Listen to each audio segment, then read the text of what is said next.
Bien-aimés dans le Seigneur, Shalom. Merci encore pour votre présence, pour avoir accepté de me donner votre temps. Vraiment, je vous bénis, je vous dis un grand merci.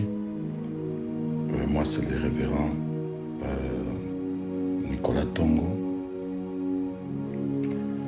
J'espère bien que la journée d'aujourd'hui, c'est une journée spéciale pour un papa. Nous sommes en train de parler depuis hier sur ce thème, être un père selon la vision de Dieu. Et nous avons parlé sur beaucoup de points. La fois par hier, nous avons épinglé beaucoup de choses et nous avons essayé de parler sur les piliers d'équilibre entre les parents et les enfants.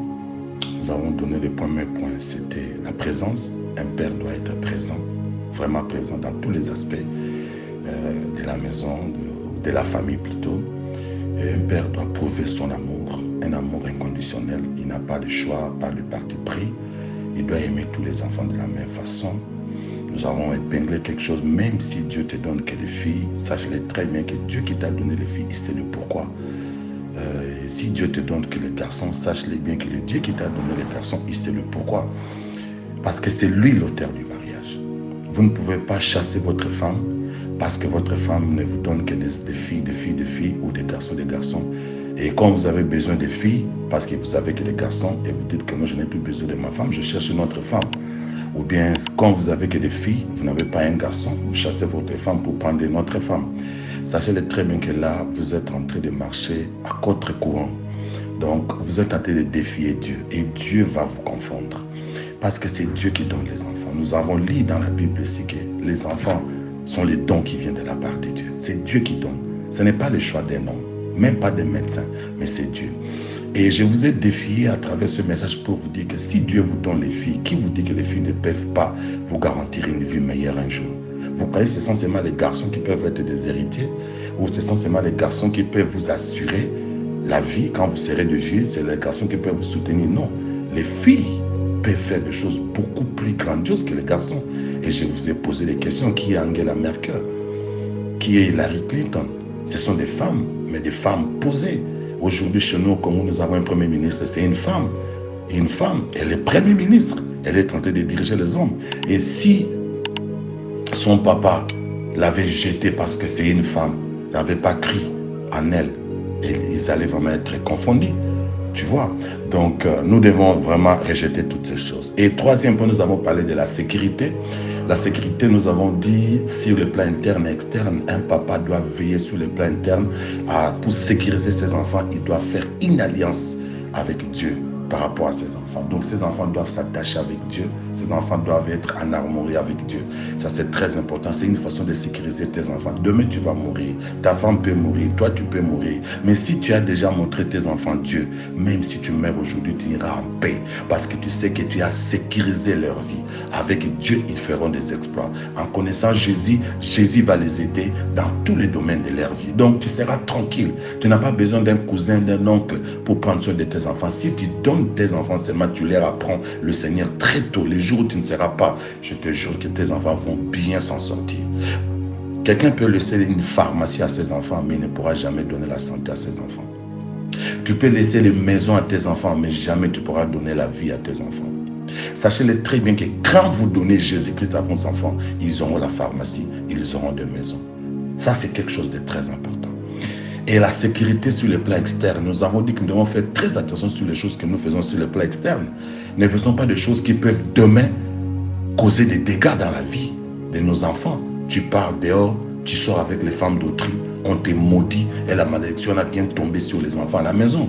Tu pars voler l'argent des gens, tu détruis la vie des gens, peut-être que tu tues même les gens par des moyens de poison, par exemple, de certains militaires qui agressent les gens la nuit et tu as des enfants, tu crois que tes enfants seront bénis. Non, ça c'est très dangereux. Tu es en train de maudire la maison. Donc, tu ne sécurises pas ta maison sur le plan extérieur. Donc, nous avons dit, nous devons veiller sur nos comportements sur le plan extérieur. En tant que papa, sache-le bien que tu es un père, tu as des enfants, tu as une femme. Ne fais pas des choses sur le plan externe qui vont coûter à ta famille un jour. Donc, il faut y réfléchir. Alors, rapidement, aujourd'hui, nous voulons voir aussi un autre aspect maintenant, encore aujourd'hui. Aujourd'hui, je vais parler sur un sous-thème encore, Dieu est un économe. Tout papa qui est en train de me suivre, bon, ce n'est pas seulement le papa, les mamans aussi suivent le message, mais le message est particulièrement adressé au papa parce que le maman aussi, ça va venir bientôt. J'aimerais que le papa puisse comprendre très bien ce message pour que vraiment que les bêtises s'arrêtent, qu'il comprenne, parce que la connaissance donne le pouvoir. Quand vous avez la connaissance, vous avez le pouvoir. Vous savez, parce que quand vous n'avez pas la connaissance, vous êtes comme quelqu'un qui est perdu dans la forêt, qui n'a même pas de boussole, il ne sait pas comment il va s'en sortir. Donc, il faut chercher la connaissance. Nous allons lire 3 textes, que nous allons faire l'exercice à travers ces 3 textes. Commençons par Genèse. Genèse 38, le verset 9 à 10, et puis nous allons sauter à Matthieu 25, le verset 19, et nous allons terminer Jean 6, le verset 12. Rapidement, parce qu'on n'a pas assez de temps. Genèse 38, le verset 9 à 10. Écoute ce que la Bible dit. Alors Judas dit à Onan, va vers la femme de ton frère, prends-la comme beau-frère et suscite une prospérité à ton frère. Onan, sachant que cette postérité ne serait pas à lui, s'essuyait à terre lorsqu'il allait vers la femme de son frère, afin qu'elle n'ait pas donné de prospérité à son frère. Ce qu'il faisait déplut à l'Éternel, qui le fait aussi mourir. Regardez ce verset. Nous voyons dans ce verset, Dieu a tué, Dieu a mis fin à la vie de Onan, parce que Onan, lorsqu'il s'accouplait avec la femme de son frère, comme lui ne voulait pas donner la postérité à la femme de son frère, il jetait ses spermes par terre. Excusez-moi le terme, je dois en dire comme il est. Il jetait ses spermes par terre et Dieu n'était pas content et Dieu l'a fait mourir. Retenez très bien. Maintenant, entrons dans Matthieu 25, le verset 19. Écoute ce que la Bible dit. Longtemps après, le maître de ses serviteurs revint et leur fit rendre compte. Cette histoire, c'est l'histoire de parabole des talents. Un homme était parti en voyage, un chef, il a laissé ses ouvriers, il les a répartis de talents selon leurs capacités. Il a donné à l'autre 5, à un autre 2 et à un autre 1. Et lorsqu'il est revenu du voyage, il les a appelés pour qu'ils puissent lui rendre compte des talents qu'il leur avait donnés. Qu'est-ce qu'ils ont fait? Celui qui avait 5, il avait multiplié encore un autre 5. Celui qui avait 2, il avait multiplié encore un autre 2. Celui qui en avait 1, il a eu peur, il est allé cacher, il dit, j'ai peur si j'essaye, ça ne marche pas, les patrons risquent de me chasser, je ne veux pas prendre des risques. Il a évité de prendre des risques, il en a fait. Alors, la Bible dit, maintenant, l'homme, quand il est revenu, longtemps après le maître de ses serviteurs, revint et leur fit de rendre compte. Donc, nous voyons ici que Dieu, c'est un économe. Ça, c'est l'image de Dieu. C'est un économe. Il dit, venez, donnez-moi les comptes rendus. Il veut voir la comptabilité de leur travail. Qu'est-ce qu'ils ont fait? Retenez très bien. Ça, c'est bon. On y va. Troisième verset. Troisième verset, c'est Jean 6. Jean 6, le verset 12. Quelqu'un qui est connecté avec moi, rien qu'à lisant le verset, il va déjà comprendre où nous voulons aller. Jean 6, le verset 12. Lorsque la Bible dit, lorsqu'il fit rassasier, il dit à ses disciples, ramassez le morceau qui reste, afin que rien ne se perde. Voici ces 3 versets. Jésus dit, après avoir multiplié le pain, vous savez l'histoire, il prêchait, il voulait maintenant nourrir tout le peuple qui était fatigué, ils avaient vraiment faim, et ils ont pris le poisson entre les mains d'un jeune homme, et Jésus-Christ a multiplié le pain et le poisson. Et lorsque les gens ont mangé tellement rassasiés, mais Jésus-Christ a pris soin. Au verset 12, la Bible dit, lorsqu'il fut rassasié, et dit à ses disciples, ramassez le morceau qui reste afin que rien ne se perde. Retenez très bien, afin que rien ne se perde. Vous voyez que ces 3 versets nous font voir que Dieu c'est un économe. Au premier verset, il donne, il revient, rendez-moi compte. Au deuxième verset de Jean 6, qu'est-ce que c'est fait? Il multiplie les choses à manger, le pain et les poissons. Et Jésus dit, attention, ne laissez pas quelque chose se perdre. Ramassez-moi tout. Je ne veux pas qu'il y ait de perte. Pas de perte. Donc Jésus refuse qu'il y ait de perte. Il dit, ramassez tout, mettez-le là-bas parce que nous en aurons besoin. Il ne veut pas de perte. Dans Genèse 38, nous avons vu un jeune homme, Dieu l'a donné le sperme dans sa vie. Il devait s'accoupler avec la femme de son frère. Il a refusé. Il jetait son sperme par terre. Vous allez maintenant comprendre à l'image de ces 3 versets, c'est-à-dire que Dieu est contre quelqu'un qui fait une mauvaise utilisation des dons ou des talents ou des grâces qu'il t'offre. C'est-à-dire que quand tu utilises mal les choses que Dieu te donne, Dieu se fâche. Il a tué Onan. Jésus a reproché les apôtres, ramassez tout, je ne vais pas la perdre. Je ne veux rien qui puisse se perdre.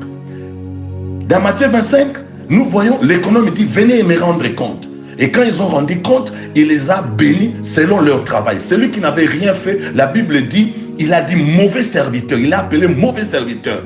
On retirera même sur ce que toi tu as. Tu vois, c'est-à-dire il était un mauvais serviteur parce qu'il n'a pas fait une bonne comptabilité des choses qu'on avait données. Alors, j'aimerais vous dire ceci.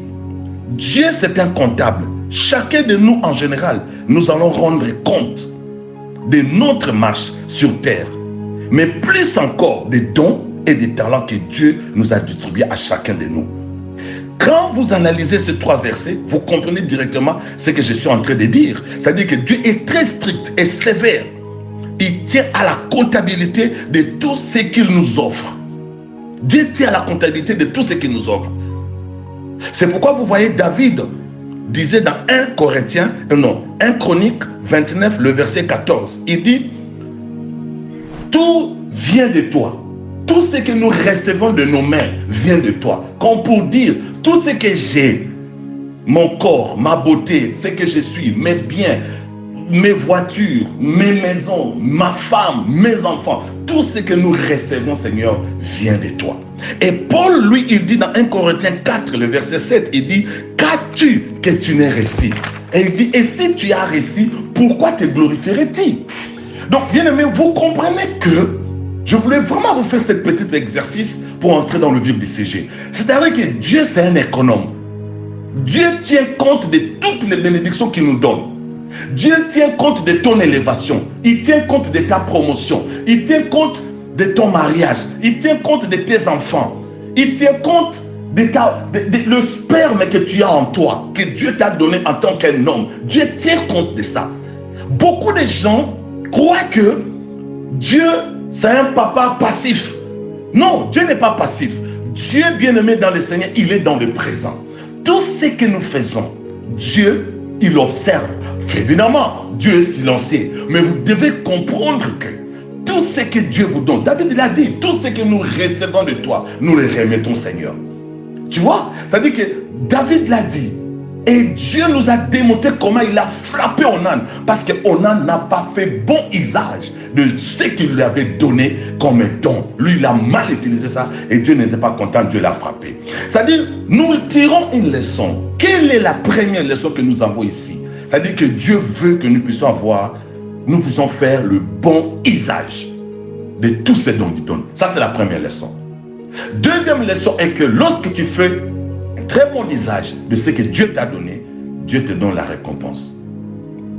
Troisième leçon est, si tu utilises mal ce que Dieu t'a donné, Dieu te maudit.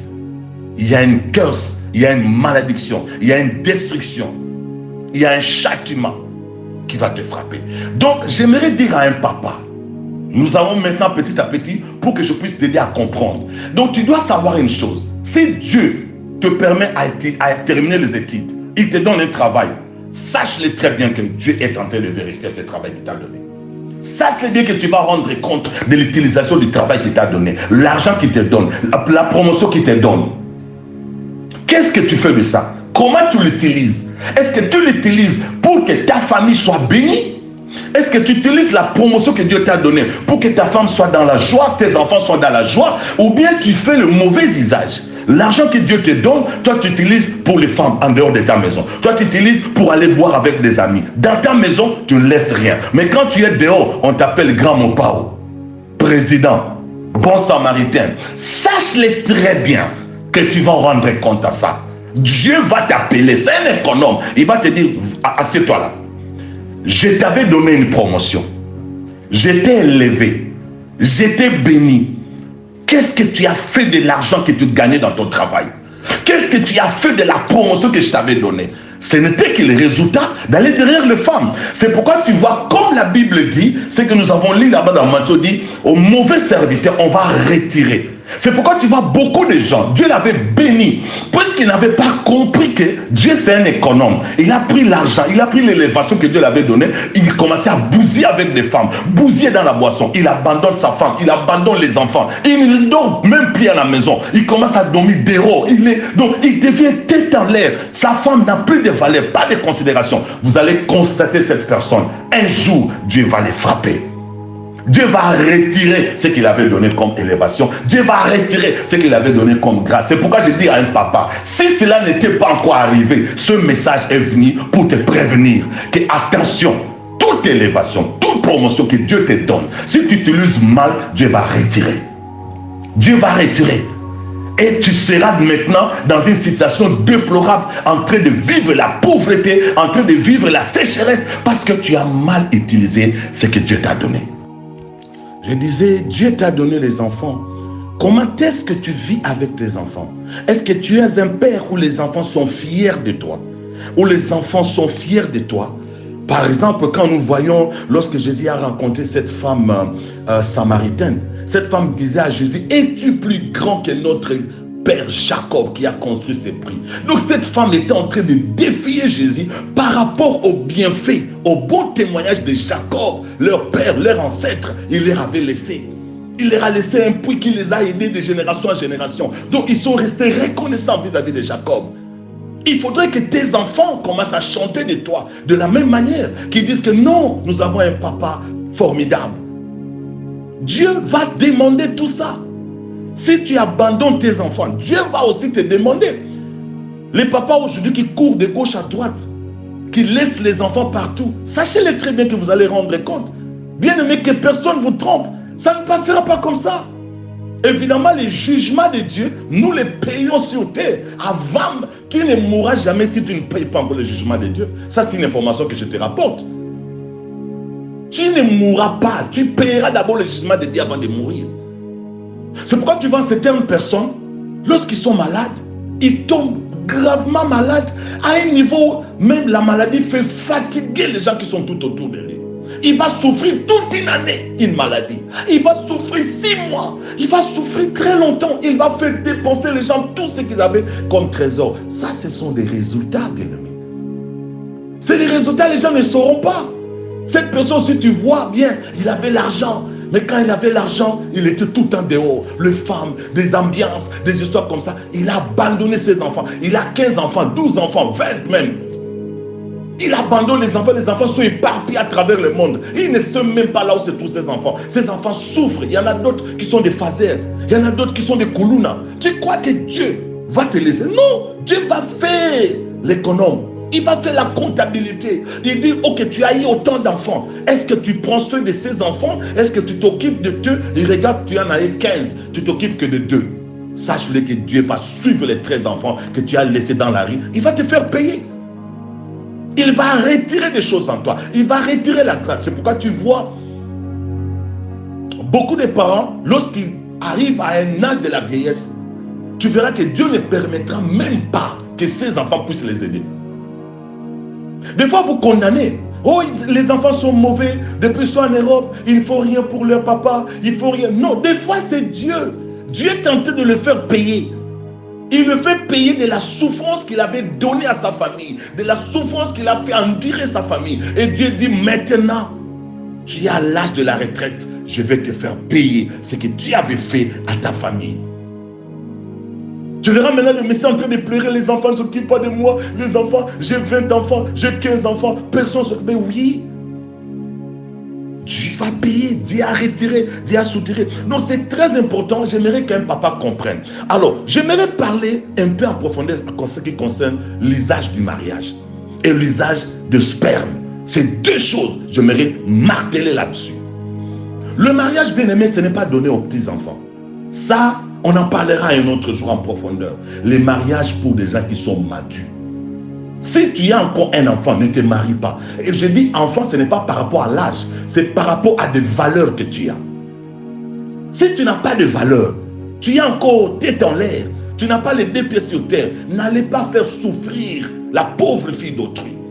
Ne te marie pas. Je regrette que parce que beaucoup de gens se marient pas avec des raisons valables. Il se marie juste parce qu'il veut une femme, parce qu'il est fatigué de rester seul. Il a besoin de faire le sexe d'une façon légale. Il se marie à cause de ça.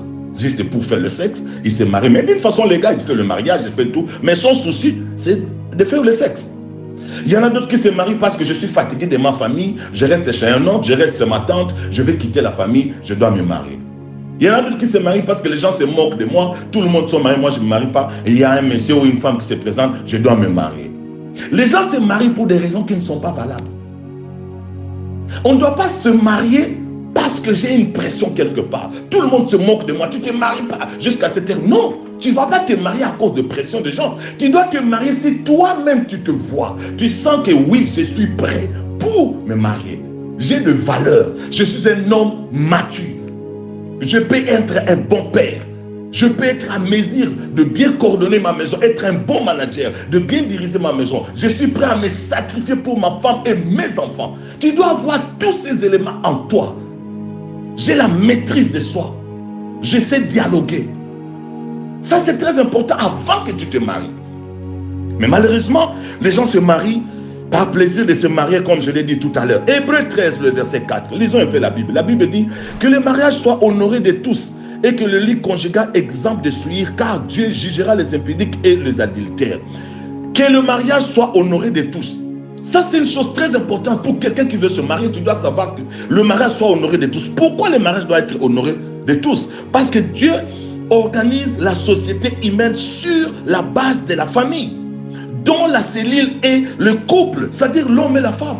C'est pourquoi Dieu veut que le mariage soit honoré, parce que Dieu organise la société sous ces bases-là, des couples, l'homme et la femme. C'est avec ça que la société est bâtie. C'est pourquoi, est construite plutôt. C'est pourquoi Dieu veut que le mariage soit honoré. Et dans Genèse 2, le verset 24, la Bible dit, l'homme quittera son père et sa mère et s'attachera à sa femme et les deux deviendront un. Ça c'est, je dis toujours, c'est le fondement de mariage. C'est le fondement de mariage. Bien aimé, quand la Bible dit quittera et s'attachera, ça veut dire que vous ne pouvez pas devenir un si vous ne quittez pas encore et vous ne vous attachez pas. Parce que pour s'attacher, il faut d'abord quitter. Ça, c'est un grand mystère. Et j'aimerais vous dire quelque chose. Beaucoup de papas, ils n'arrivent pas à faire bon usage du mariage parce que tout simplement, ils n'ont pas compris ce verbe de quitter. Et ce verbe attacher. Et devenir un. Ils n'ont pas maîtrisé ça. Ils ne comprennent pas ça. Et aujourd'hui, je vais vous aider à comprendre ces choses. Pour que vous puissiez faire bon usage du mariage, bien aimé, vous devez d'abord quitter. Et quand je parle quitter, je vois trois dimensions. 1, la dimension spirituelle. 2, la dimension physique. 3, la dimension morale. La dimension spirituelle. Quand vous quittez, vous devez d'abord quitter sur le plan spirituel. C'est-à-dire quoi? Tous les attachements spirituels. Vous devez être sûr que vous avez quitté tous ces attachements spirituels. Qu'est-ce que je dis par attachement spirituel? L'attachement spirituel, ce sont bien nommés dans le Seigneur. Tu n'es pas vierge, par exemple. Tu as eu des relations, tu as eu des copains, tu as eu des copines, tu as eu des gens que tu t'es attaché avec eux d'une façon ou d'une autre à travers des rapports sexuels. Et bien aimé, sachez-le très bien, à s'attacher avec ces personnes, il y a déjà aussi un attachement spirituel quelque part. C'est pourquoi vous voyez beaucoup de gens, ils se marient, mais ils n'ont pas encore quitté spirituellement. C'est-à-dire, il y a une fille qu'il a connue dans son passé, Et cette fille-là l'avait bloqué. Cette fille-là l'avait attaché. Tu verras cet homme, même s'il se marie, mais son cœur est toujours à l'égard de cette fille-là. Mais il est marié avec X. Mais il cherche toujours à aller encore chercher Y, malgré qu'il est marié. Mon frère, toi qui m'écoutes, tu sais ce que je suis en train de dire. Tu es marié, mais il t'arrive que tu n'arrives pas à abandonner une copine que tu as connue quand tu étais encore jeune. Cette copine-là, tu n'arrives pas à l'abandonner. Donc tu commences même à tricher, malgré que tu es marié avec ta femme, mais tu continues à aller chercher cette fille-là. Ça, c'est un attachement spirituel. Donc tu dois faire attention. Il faut des prières de délivrance pour quitter. Parce que si tu ne quittes pas, ta maison n'aura jamais la paix. Cette fille-là, le démon que tu vas commencer à prendre à partir de cette fille, c'est le démon que tu amèneras dans ta maison. Et ça mettra dans ta maison toujours dans une position déséquilibre. Sur le plan moral, spirituel et même physique. Les choses ne marcheront pas avec ta femme. Parce que spirituellement, tu n'as pas quitté. Je suis en train de dire à un papa maintenant, qui m'écoute, malgré que tu es avec ta femme, tu n'as pas encore quitté même cette fille-là à travers tes pensées. Tu as encore cette fille-là dans tes pensées. Tu as encore cette fille-là, physiquement, tu peux visiter la fille. Moi, je te dis, sache-le bien que Dieu va te poser la question. Sache que Dieu, c'est un économe. Tu vas rendre compte. Tu vas rendre compte, mon frère et ma soeur. Ça, c'est très important. J'aimerais que tu saches cela. Tu vas rendre compte. Deuxième dimension, c'est la dimension physique. La dimension physique ici, il y a des frères. Ils se marient, mais ils continuent à aller dans la maison de son père et de sa mère. Mariés, mais attachés avec sa maman. Là, c'est les garçons. Marier une fille, attachée aussi avec son papa. Tu verras un couple marié, mais le papa de la fille, c'est lui qui commande le foyer. Tu verras la fille, oh papa a dit que nous devions désormais faire ça. Mais comment? J'étais marié. J'étais détaché de la maison de ton père. Tu deviens sous mon autorité. C'est moi maintenant qui deviens ton père. Ton père n'a plus de place. Ils sont là à titre posthume, mais il n'a plus un pouvoir sur toi. Comment tu peux permettre à ton père de continuer à nous donner des ordres dans notre vie conjugale? C'est ce qui se passe dans beaucoup de vies de couple. Cela montre que physiquement, ce jeune homme n'a pas quitté ou cette jeune fille n'a pas quitté. Je connais un garçon, il était marié avec sa femme. Malgré qu'il était marié, c'est sa maman qui commandait la maison. Tout ce que les garçons faisaient, c'est maman d'abord qui devait donner l'ordre. Oh, je vais d'abord parler à maman. La femme dit, papa, c'est entre nous deux. Moi, je te dis que faisons ceci. Tu vas demander à ta mère, quelle est la relation entre nous et ta mère? Tout ce que le jeune homme fait, il doit demander à sa maman. Et même garder l'argent, il garde l'argent entre les mains de sa mère. Bien aimé, quand tu vois des choses pareilles, sache-le bien que spirituellement, il y a anguille sous roche. Maman, quand tu vois ton nom dans de telles situations, spirituellement, il y a anguille sous roche. Ne baisse pas les bras. Mets-toi directement dans la vie de la prière. Parce que ton nom est déjà possédé. Il est maintenant dans la maison de son père. Il n'a pas quitté. Il est encore là. Toi, tu vois le corps physique avec toi. Mais son corps spirituel, il est là-bas. Il est resté là-bas, sous le contrôle de son père ou de sa mère. Quand tu vois des choses pareilles, plonge-toi dans la prière. C'est très important. La troisième dimension, c'est la dimension morale. Ça, c'est très important. La dimension morale, ça, c'est la troisième dimension. Tu verras quelqu'un, elle est avec son homme. Moi, je connais, là, je vais donner un témoignage. Je connais un couple, ils ont fait une année. Comme d'habitude, chez les chrétiens, il faut l'abstinence avant de se marier. Alors, ils se sont mariés après une année. Les jours de nuit des noces, l'homme était avec sa femme. Pendant qu'ils s'accouplaient, l'homme s'appelait, je donne un exemple, il s'appelait Jean. Mais la femme, pendant qu'il était avec l'homme, au moment où ils étaient dans leur extase de plaisir, la femme a oublié le nom de son mari. John, il commençait à appeler Bernard. Un exemple. Il commençait à manifester son plaisir à travers un autre nom. Alors l'homme était un peu étonné, il a dit, arrête. Mais tu m'appelles Bernard. Bernard c'est qui? Oh non, excusez, oh non, j'ai fait une erreur. Hein? Maman, erreur, nous sommes au lit. Tu m'appelles Bernard. Mon nom est Jean. Tu dois m'expliquer Bernard c'est qui? L'homme a menacé la femme. Menace. La femme par après va dire, oh non, c'est un ancien copain. Oh là là là là. Là, quand tu avais dit qu'on puisse, l'église a dit qu'on ne puisse pas se réunir, qu'on ne puisse pas s'accoupler. Moi, de temps en temps, j'ai tenté de m'accoupler avec lui parce que c'est un ancien copain. L'homme a dit, ah bon? Donc moi, j'ai gardé une année d'abstinence. Or, toi, tu faisais tes trucs. Bon, ok, merci. Je pense qu'il est bien que tu rentres chez Bernard. Et le mariage était fini là, à l'hôtel de nuit des noces.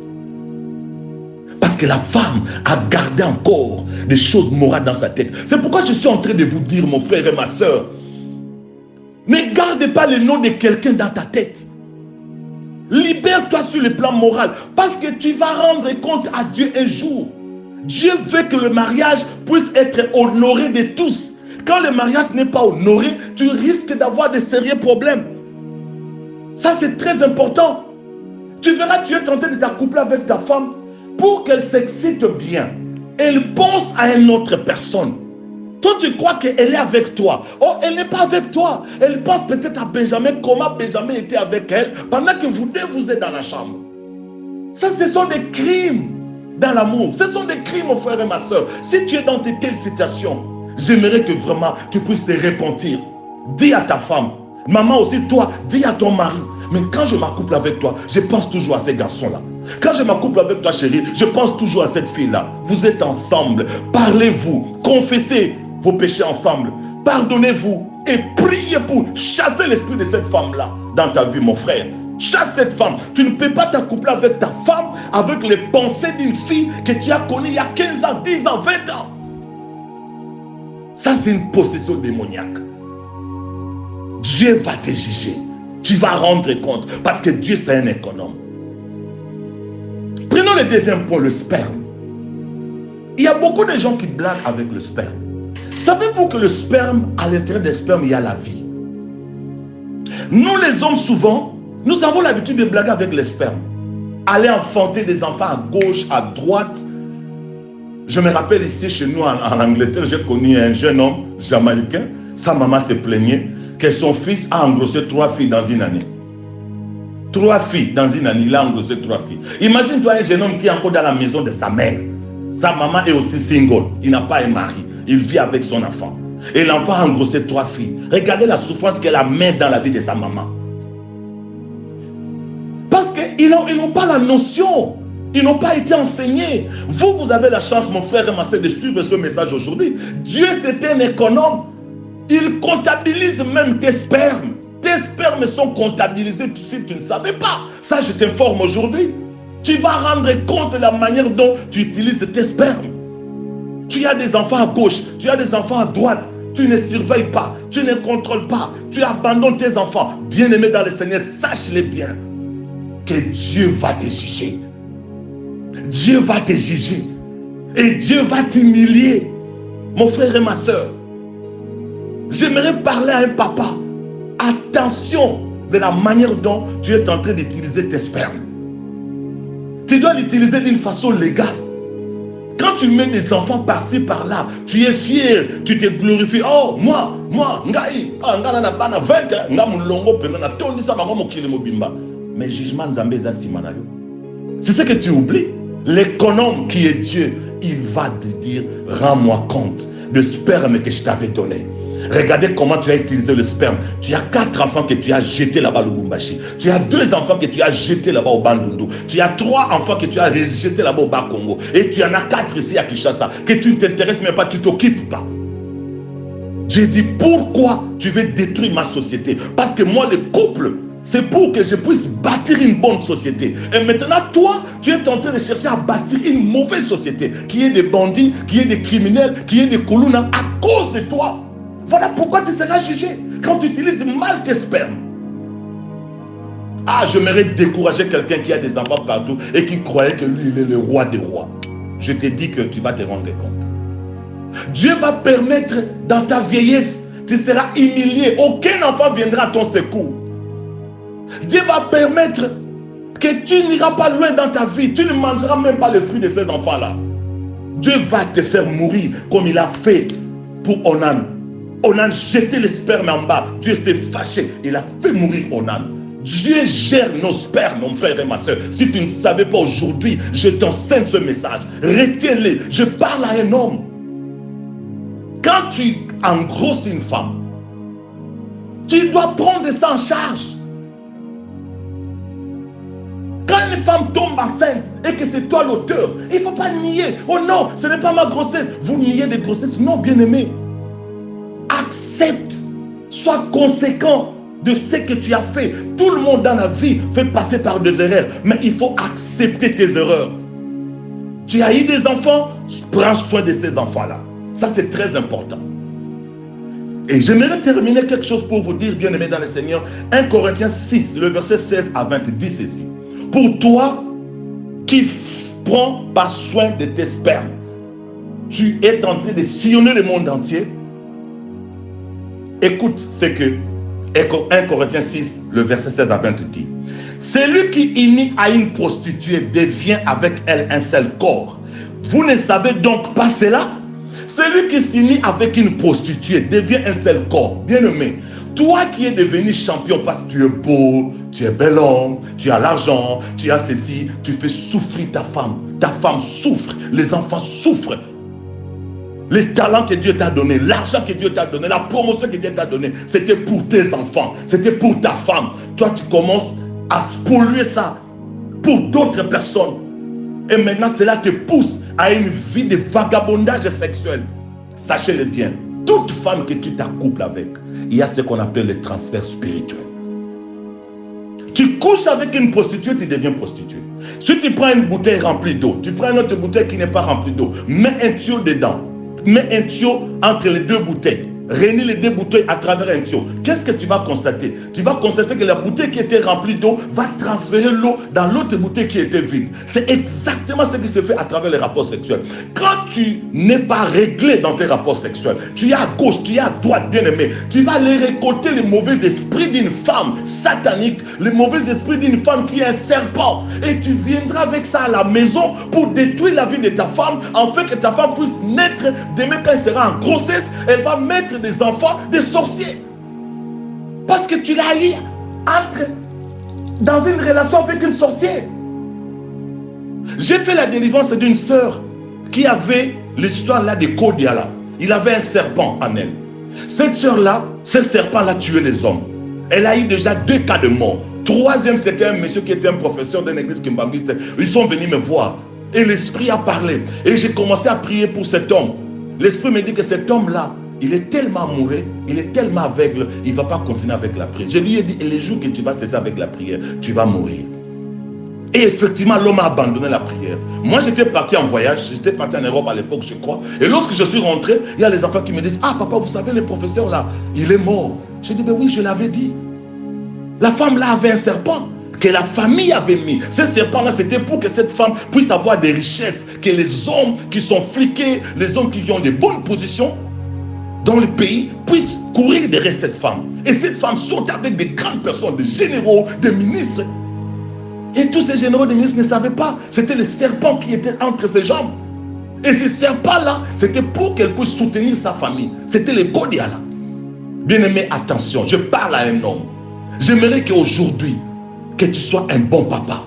Un papa où les enfants vont taper la poitrine. Es-tu plus grand que notre père Jacob qui a construit ce puits pour nous? Il faut que les enfants disent, es-tu plus grand que mon père? Mon père, c'est un homme digne. Mon père, c'est un papa respectable. Mon frère et ma soeur, j'aimerais ce matin que le Seigneur t'assiste. Que le Seigneur t'assiste. Prends une décision de changer. Prends une décision de ne plus abuser de ce que Dieu t'a donné. Que ce soit l'argent, que ce soit la promotion, que ce soit le sperme que Dieu t'a donné. Pour que tu puisses avoir des enfants d'une façon légale. Mais toi, tu en commences à l'utiliser d'une façon illégale. Sache-le très bien que tu vas rendre compte. De tous les bâtards que tu es tenté de laisser dans la rue, tu vas te rendre compte.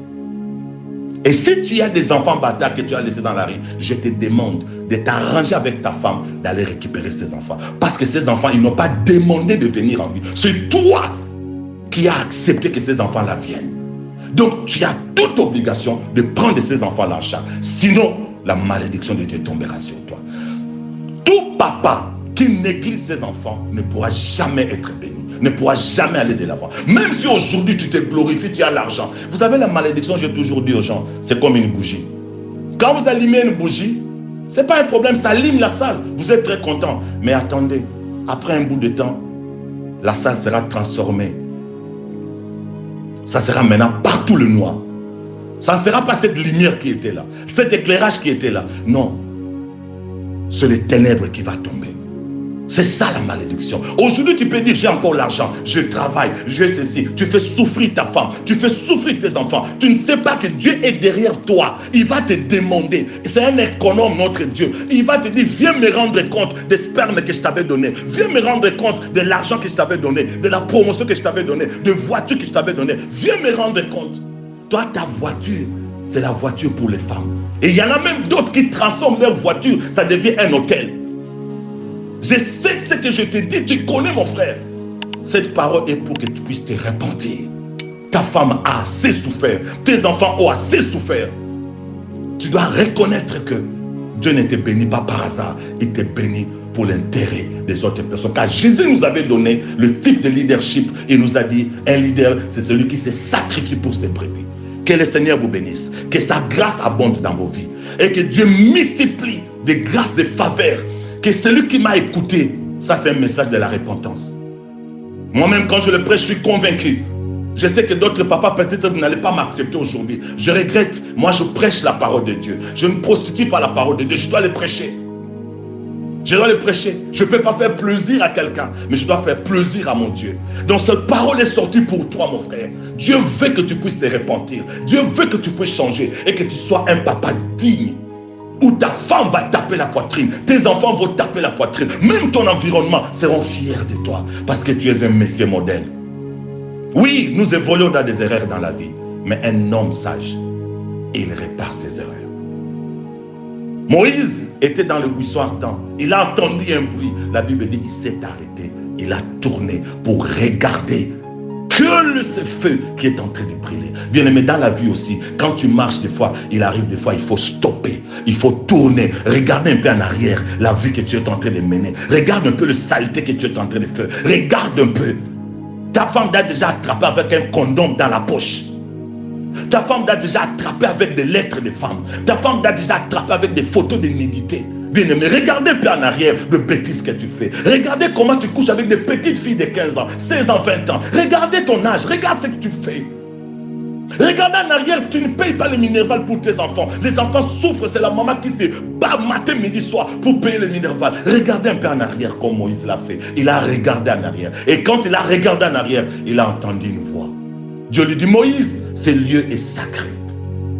J'aimerais que tu regardes en arrière pour que Dieu te parle, pour que Dieu te dise, oui, j'ai vu ta conscience, j'ai vu ta prise de conscience. Maintenant, mon fils, je te prends dans mes bras. Je ne jette jamais celui qui revient dans mes bras. Dieu veut prononcer cette phrase-là ce matin pour toi. Tu dois regarder en arrière la vie que tu mènes. Tu as construit une maison pour une femme de l'extérieur. Entre-temps, ta femme, tu n'as rien fait pour ta femme. Tu changes de maison en maison. Ici en Europe, chez nous, c'est terrible. Et non, on peut avoir 3 femmes. Il en a notre à Bruxelles, il en a notre à Londres, il en a notre, je ne sais pas moi, au Canada. Que le Seigneur vous bénisse. Je suis convaincu qu'un papa aujourd'hui, il va regarder en arrière comme Moïse pour entendre la voix de ton Dieu. Ton Dieu va te parler. Il va te montrer de nouvelles directives. Il va t'enseigner. Il va changer des choses en toi, afin que tu deviennes un modèle que le monde est en train d'entendre. Au nom de Jésus-Christ.